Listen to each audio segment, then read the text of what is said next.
Hello, everybody, and welcome to another episode of the Capital Gains Tax Solutions podcast, where we believe most high net worth individuals and their professional teams struggle to find great capital gains tax deferral options. Not having a clear plan is the enemy, and using a proven tax deferral strategy such as the Deferred Sales Trust is the best way to exit your highly appreciated assets tax deferred so you can create, preserve, and grow your wealth. I'm your co-host, Pearson York, filling in for Brett Swarts, and each episode I'm joined by some of the best wealth, business, real estate, and leadership individuals in the world to share ideas, deal stories, and inspiration so together we can make complex tax deferral strategies simple and passive income plans achievable. As always, we're streaming on expertcresecrets.com. We're streaming on Capital Gains Tax Solutions YouTube channel, the Kingdom Luxury Realty YouTube channel, Kingdom Luxury Realty Facebook channel. And our next guest I'm very excited about has been in the wealth advisory space for well over 20 years. And he has an MBA from Harvard, undergraduate from Duke, has grown multiple businesses and consulted for many large corporations that we know today, and has since started his own firm with his friend at Tucker Bria, and has a wealth of knowledge and experience. So please, everybody, give a warm introduction to Jim Tucker. Jim, how are you doing, my friend? Pierce, first, thanks so much for having me on today's show. I am doing great. We're here in what hopefully is the end of winter and the end of COVID, so all that's good. Yeah, absolutely. Absolutely. So I gave just a brief, 2 to 3 of the multitudes of highlights on your resume over there. And I know I did no justice at all, but it was too long for me to read. It was like a phone book thick of all the accomplishments that you've done. So tell me a little bit about your backstory and how you got to where you are today. Well, sure. It's a great story, but a train wreck to go through.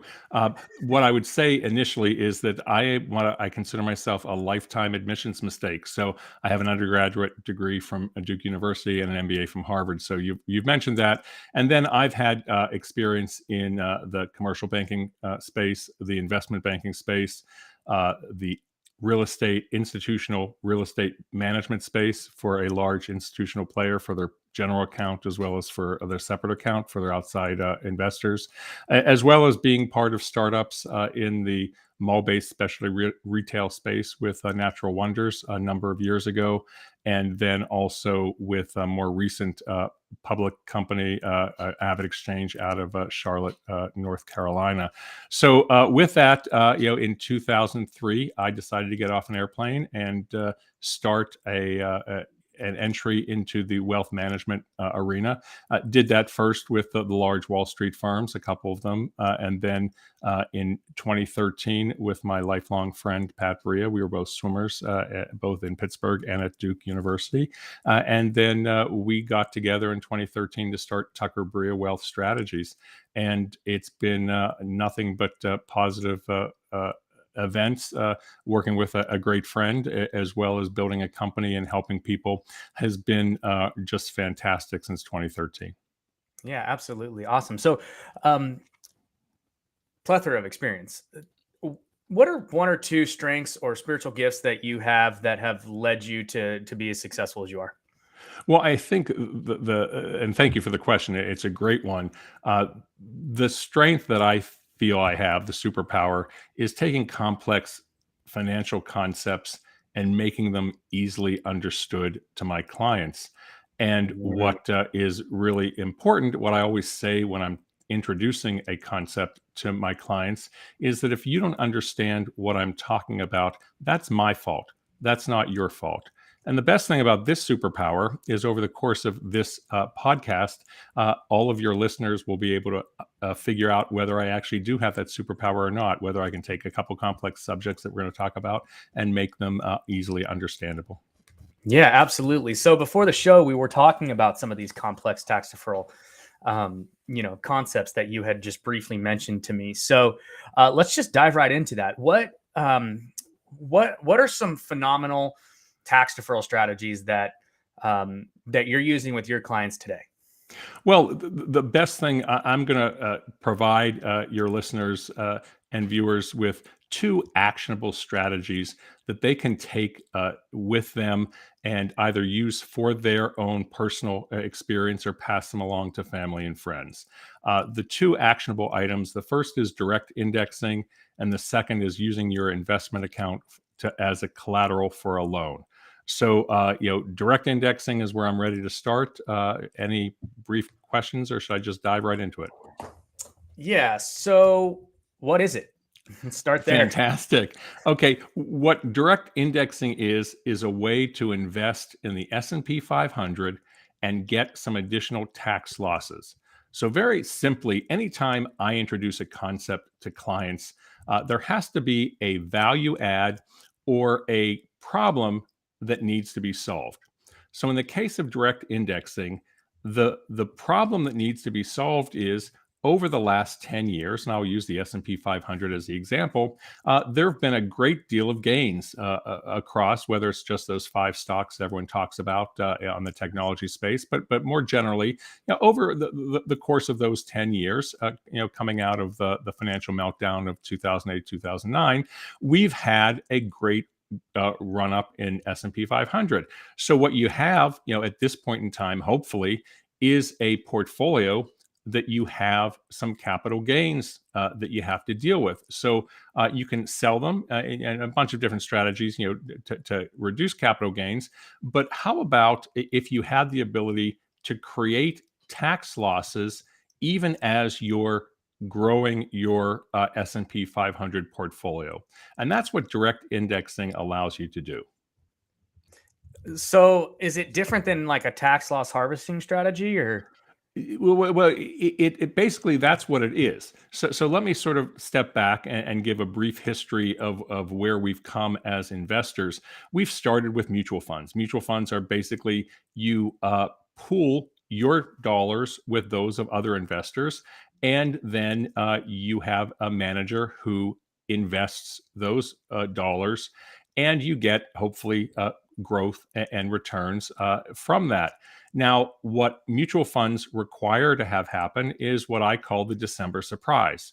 So you've done great tax planning over the course of the first 11 months, and then the mutual fund is required by law to distribute their capital gains and dividends by the end of the year.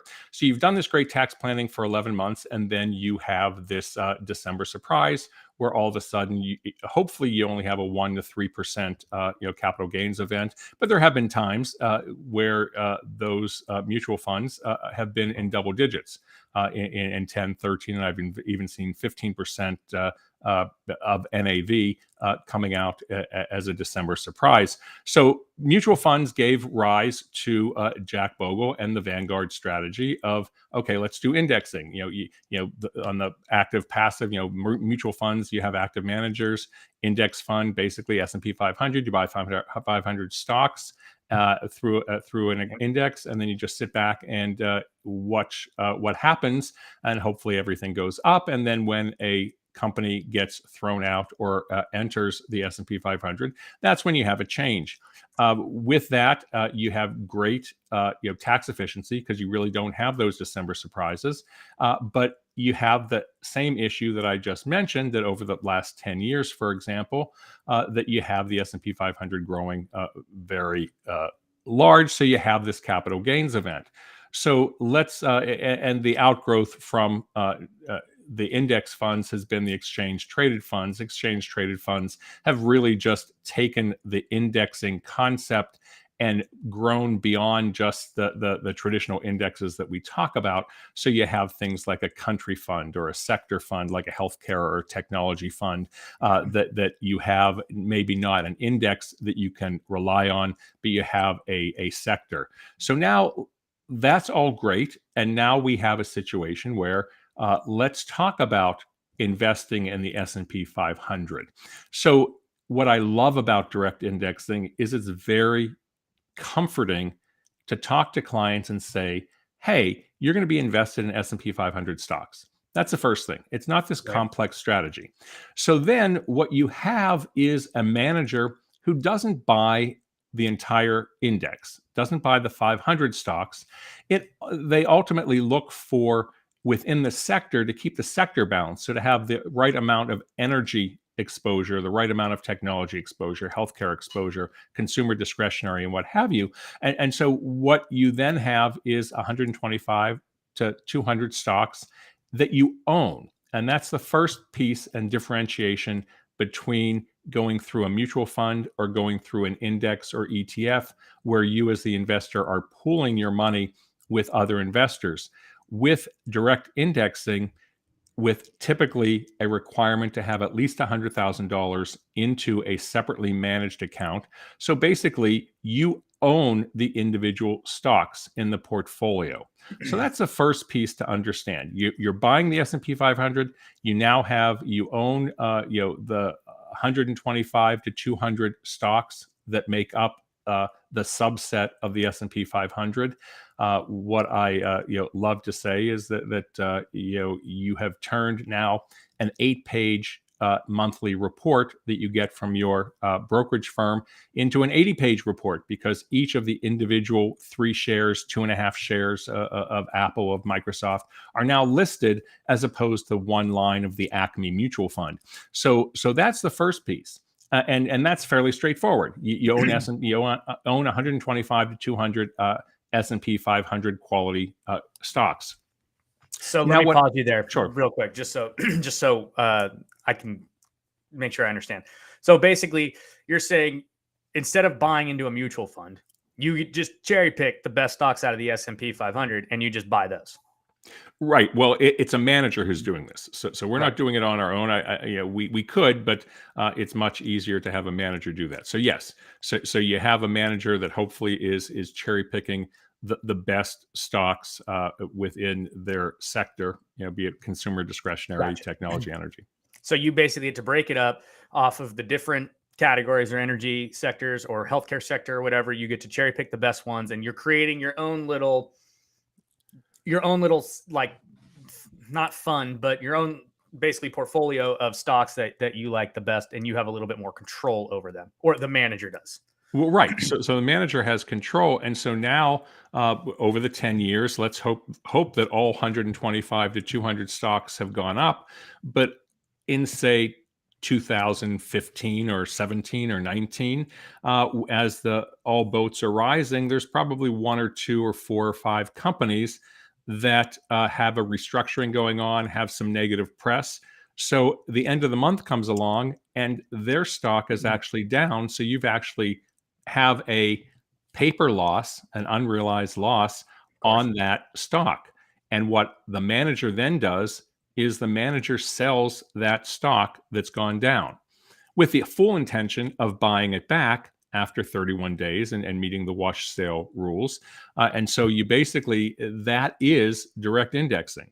You basically have a manager who's buying the S&P 500, which we're using for today. It also can work and is done through small cap and mid cap stocks as well. But you have a situation where you create losses, or the manager's creating losses over the course of the year, even if the S&P and your fund, as an example, goes up 5%, let's say, you might have created an equal percentage or so of tax losses, which then are available to use as you see fit. And I can go into a couple of ways that my clients then use the losses that are created. Yeah, so let's dive into that. But just before, I want to make sure. So out of this group of stocks that the manager has cherry picked, a couple of them don't do so hot. We sell those, and then with the full intention of buying them back 30 days later. But we're realizing the loss. And so because of that, we're able to actually write it off against the rest of the gains that we've had, and kind of bringing down the gain on paper. Well, right. So you create the tax loss, and you don't have this December surprise. So you don't have any requirement to distribute any type of gains over the course, any capital gains over the course of the year. And so you basically have created tax losses. And that's the next piece of, okay, what are we using these tax losses for? So because it's not a mutual fund or an ETF or whatever, there is no requirement to have a 1099 basically thrown out at you saying, "Hey, you guys gained all this money." So you That's actually don't. Yep, Gotcha. that's a December surprise. Yeah, those 1099s that come that everyone scratches their head is why did that happen? Yeah. That's by So law. so the fact that it's not a mutual fund, it's basically cherry picked. You don't have the December surprise, and then now you get to basically do the tax loss harvesting on the few that aren't to offset a lot of the gains. Is how we're okay. So now, how do we leverage this to save a bunch of money on tax, and what do they do with the liquidity? Right. Okay. So ideally, an S&P 500 fund is going to be part of your core portfolio. So you're not going to want to necessarily reduce or sell and take gains specifically from that S&P 500 direct indexing manager.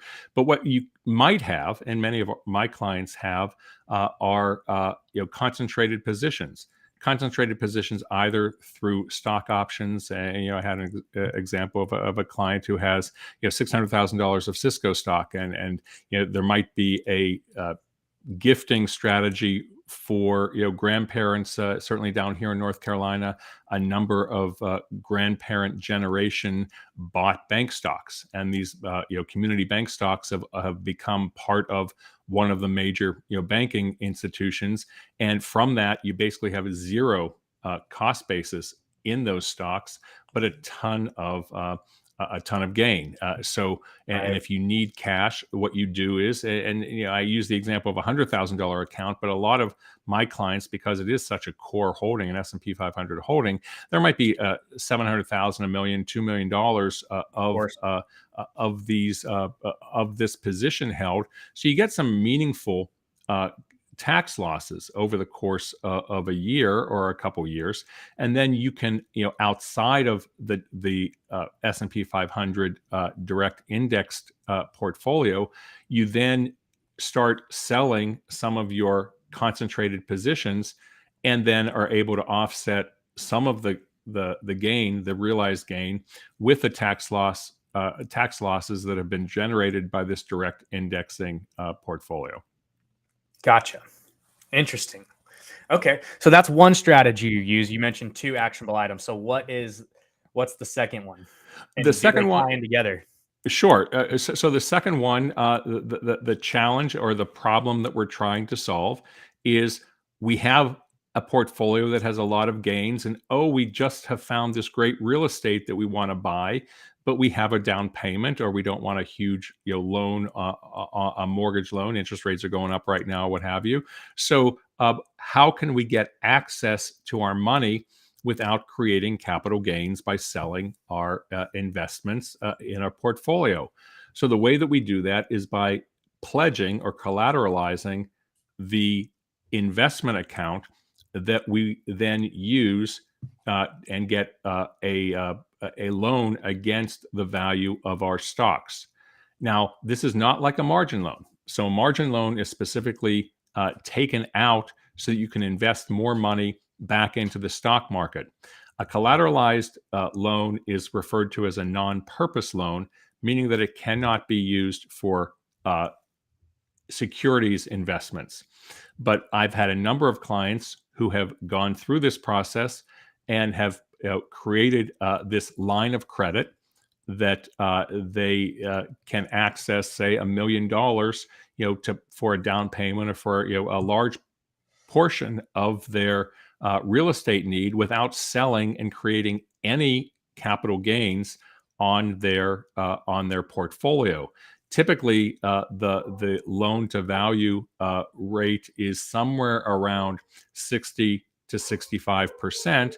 And that being, it gives you some cushion. It operates, or can operate, in the same way that a margin loan is. That there always can be the issue of a cash call. But we have a partnership with Goldman Sachs Private Bank at Tucker Bria, and through that, we just identify with the client how much they want to borrow. So let's just make it simple. Say they want to borrow $1 million. They might need 1.7 million of a portfolio. But let's say they have, and this also, by the way, has to be non-retirement assets. So it has to be a taxable account. That's the other requirement. It cannot be a tax-advantaged account.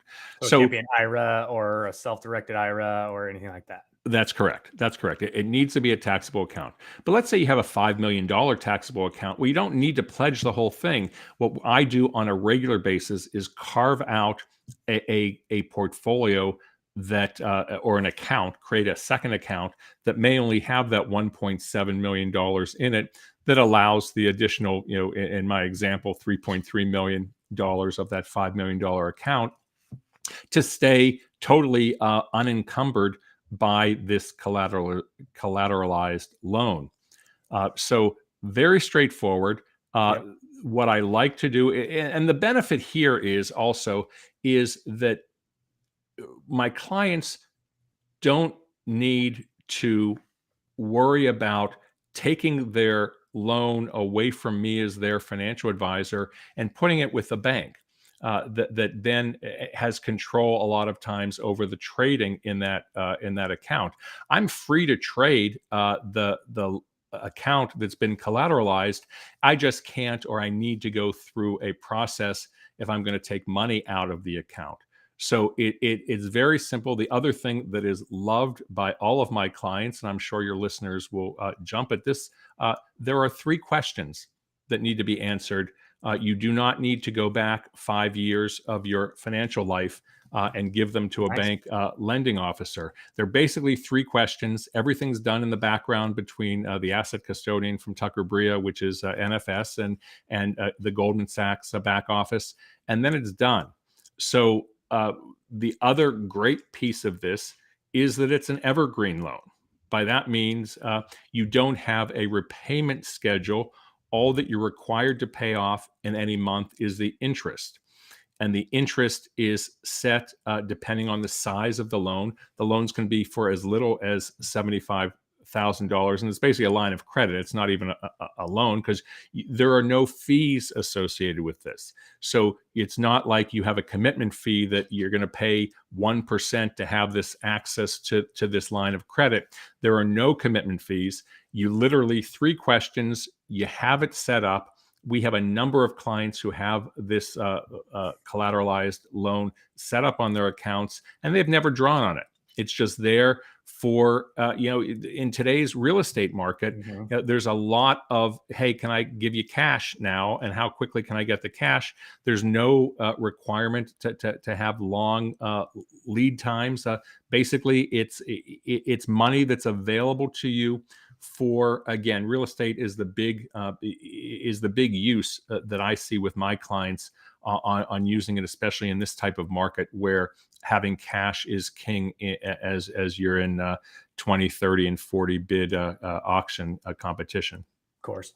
So you mentioned real estate a few times, and what's cool is that it sounds like you can basically just get everything squared away, so you have access to capital that you can just deploy on a moment's notice. But and until you do, you're not having to pay anything on having this capital basically ready to go. That's right. There are no commitment fees. It's just there in the background and available. I did have a situation, unfortunately, that a client had a family member who had a health need, and it was a way to get to some significant dollars. I mean, you get a $60,000 medical bill. That's something that this client used that money and the loan, the line of credit for that medical situation. Interesting. Okay, so you mentioned real estate a few times, and a lot of your clients are obviously probably interested into real estate. What's your biggest frustration with the capital gains tax and the 1031 exchange? Oh, here's an interesting story. Thank you, Pierce, for bringing this up.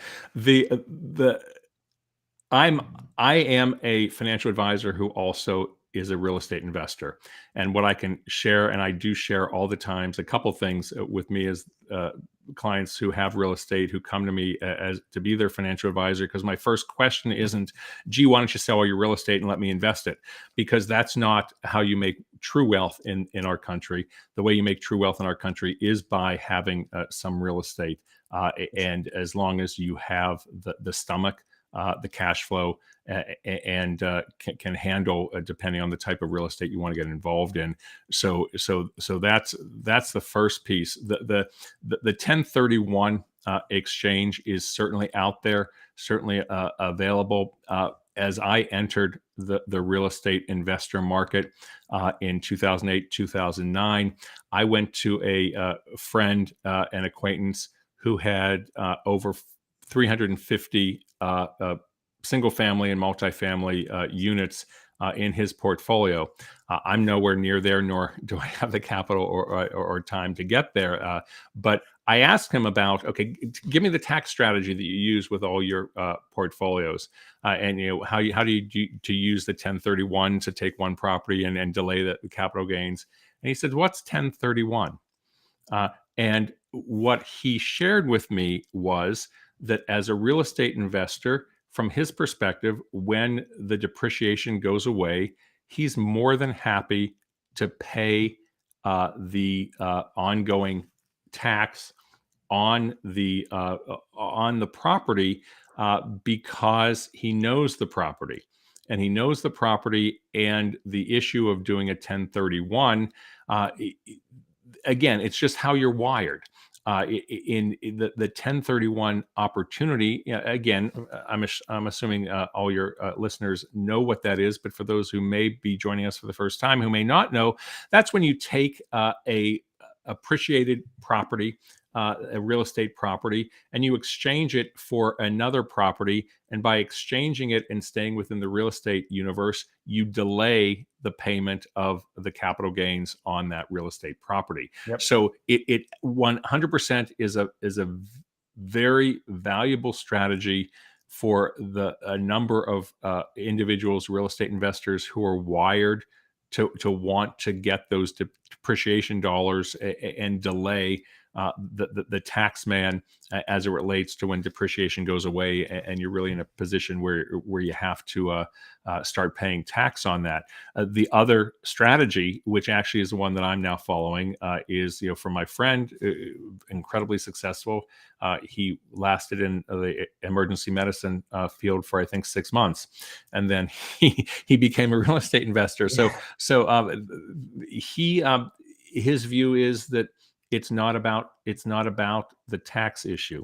It's about owning real estate and creating wealth for himself, his family, and now the greater good. So it really has been just a different way to look at real estate investing. Certainly, there's all this talk about 1031s, but your listeners, you don't have to go through the process of selling a property that you want, that you like.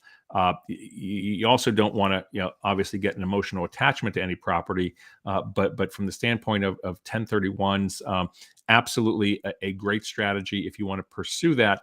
But don't feel left out. There are at least two people on this earth, my friend and me, who aren't looking at the 1031 strategy. And we're more than happy when the time comes for the individual properties to get income and pay gain on that. So basically, what it sounds like is your friend is a buy and hold, and he'll just Right. he'll hold forever, and that's one way to completely avoid the capital gains tax on is you just never sell it, and you just pay the ordinary income tax that comes in from the from the property once you've kind of just depleted the depreciation, and from there you just you've gotten your use out of it, and the rest of it is cash flow, and you'll pay the tax on what's left. Absolutely, and that's exactly the other strategy, and it's more for everyone just to understand. There's not one correct strategy really for anything, but in the case of real estate, certainly the 1031 is a strategy that you have a lot of people with knowledge and expertise there, and then other who just say we're going to buy and hold. Certainly in this market, which is crazy, at least on the residential place. Yeah, absolutely, and I mean we love 1031s. We love buy and holds. I mean, whatever, makes the most sense. Each individual has their own, unique situation and whatnot. But for those that are just tuning in for the first time, one of the things that that we do here at Capital Gains Tax Solutions is we actually can not only sell an asset and put it into any sort of other asset. It's with a 1031, you typically have to go back into, you sell real estate, you got to go back into real estate.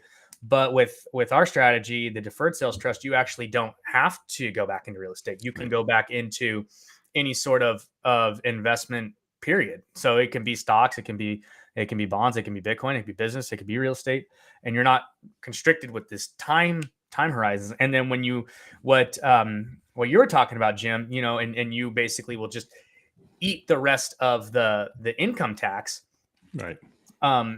With the Deferred Sales Trust, you don't necessarily have to do that. You can sell the asset and transfer it into a new asset when the time is right. And on top of that, you will get a brand new depreciation schedule, unlike a 1031, which the schedule will travel with you. And so there are definitely multiple different strategies and whatnot. One of the questions I would pose to you is that at what point do you feel like once the property is depreciated and you're cash flowing, and you have to start sinking money into the property in order to maintain it, what do you do at that point? Great question. As I'm renovating 2 bathrooms right now, so I don't know how you figured that one out, but good. Yeah, I mean that without question is why your strategy of being able to not only go into other real estate but also into other investment vehicles is another strategy, because what is necessary that you really need to keep your properties up. I mean, I don't want to be a slum lord, and I don't think many people do. And so you really do need to have dollars that are available to put back into the property, either through equity or through some cash flowing from the existing properties. That's one of the challenges, at least here in North Carolina, that finding real estate that is cash flow positive, even as rents go through the roof, is very difficult. Which is why what I'm seeing a little bit more, whether you have a lot more people doing the flips to try and get the dollars out quickly, or you see these investment pools coming down from created through Wall Street, where they're buying a bunch of properties in different markets and then packaging them and selling them to retail investors.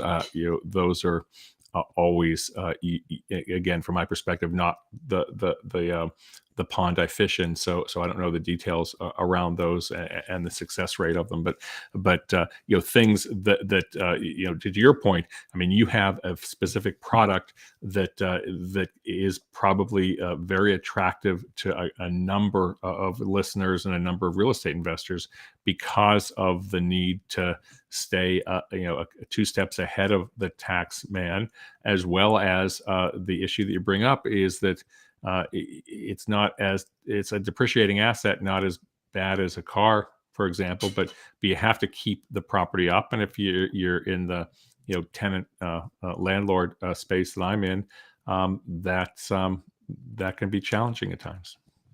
Yeah, definitely. Cool.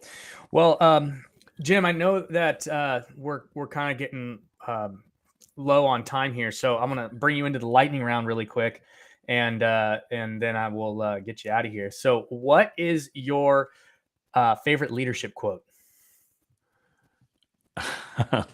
The one that came into my mind is from General Stilwell, which is Latin "illegimati non carborundum," which is "Don't let the people grind you down, and I'll let people decide what people means." But yes, so don't let people grind you down.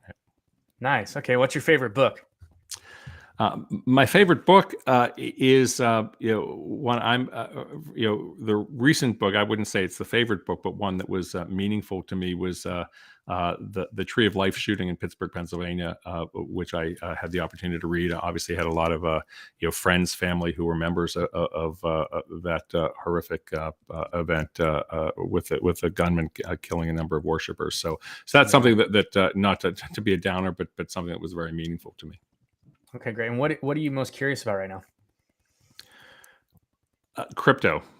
Interesting. Actually, it's something that as a financial investor, I am not permitted to make a recommendation on, but trying to figure out where and how it's going to fit into the overall money changing world that we live in. Yeah, I'm not a fan of the euro, but I see crypto having none of those issues. But again, beyond the scope of today's call. Yeah, that's a whole nother podcast that That's right. we can deeply dive into. Cool. Well, Jim, thanks so much for coming on, and really appreciate your time. And where can people connect with you? Well, the easiest way, our firm, Tucker Bria Wealth Strategies, and I also have a YouTube channel. The easiest way to access my YouTube channel, Creating Family Wealth, can be found through the link on our website. And it's really, we're here in Durham, North Carolina, but we have clients all over the country, including Alaska. So Awesome. it's a great business, and I love every second of it. Awesome. Awesome. And you guys can find out more about the capital gains tax solutions at our website, capitalgainstaxsolutions.com. We also have a weekly mastermind, 10 a.m. Pacific, 1 p.m. Eastern time every Friday. And that is a great place to come and ask questions, learn about the Deferred Sales Trust and all of the amazing benefits that it has, along with other phenomenal capital gains tax solutions. You guys can find all that at capitalgainstaxsolutions.com. You can check us out on YouTube, where we're streaming right now. Everybody, please rate, review, and subscribe. Jim, any parting words? No, I just think that basically have your group of people who are your advisors, who your go-to people, like you and Brett, and then stick with it, and don't worry about what anyone else is telling you to do. Awesome. Awesome. Cool. All right. And thanks everybody for listening to another episode of the Capital Gains Tax Solutions podcast. As always, we believe most high net worth individuals and those who help them struggle with clarifying their capital gains tax deferral options. Not having a clear plan is the enemy, and using a proven tax deferral strategy such as the Deferred Sales Trust is the best way to create, preserve, and grow your wealth. Guys, thanks again for listening, and we'll see you on the next one. Thanks again, Jim.